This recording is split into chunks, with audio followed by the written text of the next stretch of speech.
चलो भाई देखो अपने क्या कर। क्या बात है बाबू? सर कल मेरे घर में छठ आ रही है, जरूर आइएगा। ठीक सर? ओ पार्टी है? हाँ सर।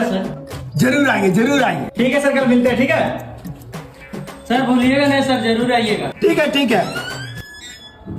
The next day. आइए सर, आइए आइए, चलिए सर आगे बढ़िए।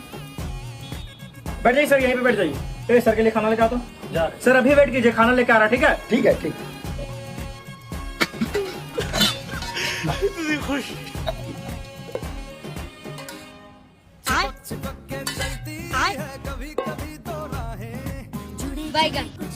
ये लीजिए सर, खाइए। ये क्या मजाक है? सर इसमें मान लीजिए दाल है, चावल है, सब्जी है, चटनी है। जब कुछ है ये नहीं है तो माने कैसे हम? ठीक इसी प्रकार जब आप मैथ पढ़ाते हैं तो ई मान लो, ऊ मान लो, लौड़ा मान लो, लहसुन मान लो। हो गया से।